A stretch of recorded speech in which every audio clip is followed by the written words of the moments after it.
Hi guys, welcome to this video. In this video we've got a wonderful passage. This is based on biology and science, evolution, 3 paragraphs, short passage, but a lot to learn from this passage. So let's get started with the analysis and try to figure out what is it that we can learn in this particular case. Scientists have long recognized the incredible diversity within a species. So within a species, within that same species, there is a diverse range, right? There is a whole range of different organisms, right? So they have different characteristics.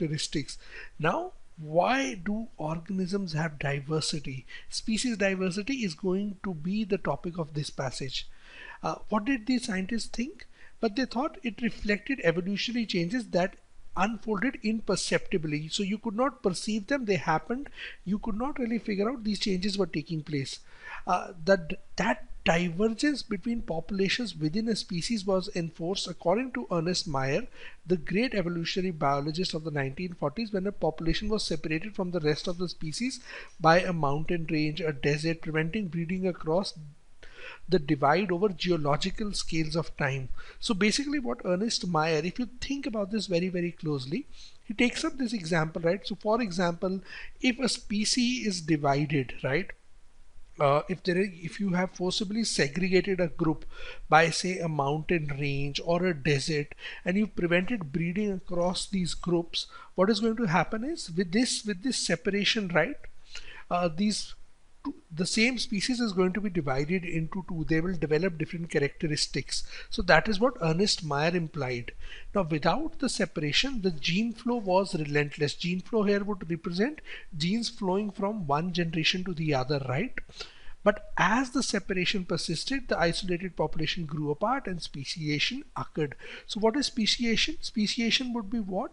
We can simply infer the meaning from this case. We really don't need to refer to a dictionary here. He's saying speciation occurred. The isolated population grew apart. Basically, a species split into one single species. It's split into different categories, right? It was split into mini species of its own, right? So speciation, that diversity within the same species. So you can almost refer to it as diversity within the same species. Now, in the mid-60s, the biologist Paul Ehrlich, author of the book Population Bomb, and his Stanford colleague Peter Raven challenged Mayr's ideas about speciation.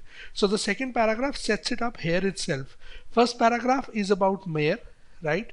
The second paragraph is about challenging Mayr, right? They had studied checkerspot butterflies living in the Jasper Ridge Preserve in California, and it soon became clear they were not examining a single population. Through years of capturing, marking, and then recapturing the butterflies, they were able to prove that within the population, this part is important, spread over just 50 acres of suitable checkerspot habitat, there were 3 groups that rarely interacted despite very close proximity.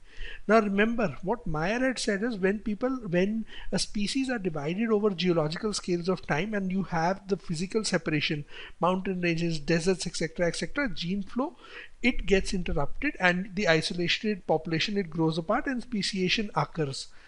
What these guys are saying is they had basically these different species of butterflies living within the same habitat, within the same 50 acres, right? They raise despite very close proximity, so they were not separated from each other. Still there were 3 groups. So all of a sudden a doubt has been raised, right?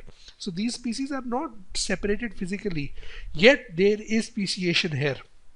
Among other ideas, Ehrlich and Raven argued that in a classic paper from '69, the gene flow was not as predictable and ubiquitous. Ubiquitous means present everywhere, as Mayr and his cohort would be his supporters maintained. So he's saying gene flow is not as universal, as predictable as we thought, and thus evolutionary divergence between neighboring groups in a population was probably common.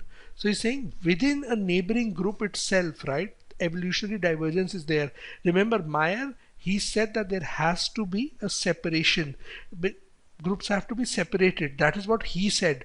They are saying you don't need that separation, right? They also asserted that isolation and gene flow were less important to evolutionary divergence than natural selection. Now remember, what did Mayr give as a reason for speciation to take place, he gave separation as that process, as the reason. If separation is not the reason, there have to be other reasons. Natural selection is the other reason. What does it include? Mate choice, weather, disease, predation caused better adapted individuals to survive and pass on their successful genetic traits. So these are all the other factors which could lead to speciation. For example, Ehrlich and Raven suggested that without the force of natural selection, an isolated population would remain unchanged, and that in other scenarios, natural selection could be strong enough to overpower gene flow.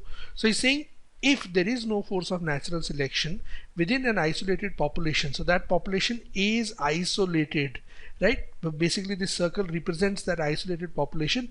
If there is no pressure of natural selection, the population remains the same. But if natural selection, it puts some pressure on it, this population, it can diversify. So all of a sudden, Mayr's argument was based on physical separation. It was based on separation, isolated populations growing apart, speciation occurring. Ehrlich and Raven, on the other hand, have said that this speciation, this isolation and gene flow are really not that important, but natural selection is the main cause for this diversity. So there is a debate which has been set up by this whole passage. Remember, the passage has done very simple thing. It has set up that debate of what Mayr said versus what Ehrlich and Raven said. So this is what you've got to take out from this passage and derive.